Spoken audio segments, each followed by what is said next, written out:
Lina warga Jalan Binakarya, Pelambuan Banjarmasin Barat ini harus bersusah payah mengantri untuk mendapatkan air bersih melalui bantuan mobil tangki relawan pemadam kebakaran. Bahkan ia terpaksa menggendong bayinya yang berusia 5 bulan sembari mengangkut air menggunakan ember miliknya. Hal itu dilakukan ibu rumah tangga 30 tahun ini lantaran mengalami kelangkaan air bersih di tempat tinggalnya. Ini sudah berapa lawas mati banyu nih, Bu? Hampir 2 bulan sudah. Gitu. Menderita anak Pak Aina. Bu, bayi pian bang kayak apa Bu mandi, Bu? Kadang mandian kami pakai di basah aja. Oh. Behera pakai di basah, Pak Nggih. Ai. Kayak apa kulit anak pian dengan kondisi air yang kayak ini? Kayak apa ini Bang Pak Ai sudah ada Nggih. awal lagi.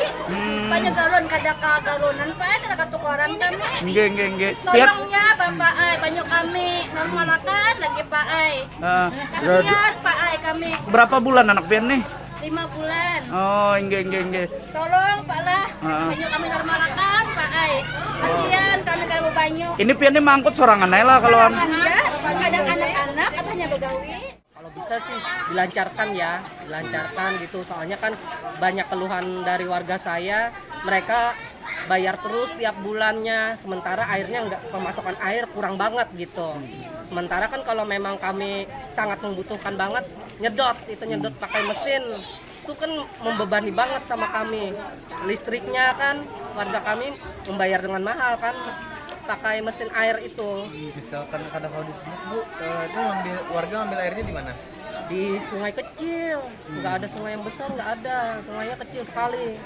Sementara itu nunggu air pasang dulu, kalau nggak pasang nggak bersih airnya. Sementara itu bantuan air bersih dari mobil tangki relawan pemadam kebakaran sejauh ini menjadi alternatif warga untuk mendapatkan air bersih.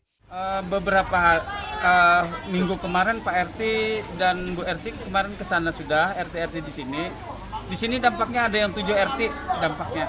Jadi mereka ke sana tidak direspon sehingga kami yang turun tangan. Berarti ada tanggapan dari PBDM gitu lah? Tidak ada. Solusi gitu juga lah? Solusi tidak ada, cuma katanya kalaunya ada kerusakan lah pipa di daerah kami sini. Sempat ada kerusakan aja Pak? Iya. Perbaikan ada Pak? Belum ada perbaikan. Hingga berita ini diturunkan, pihak PDAM Banjarmasin kabarnya langsung melakukan respon terkait keluhan warga tersebut. Diketahui di kawasan ini krisis air bersih terjadi pada 6 RT. Dari Banjarmasin, Alif Hidayatullah, Kalsel 1net.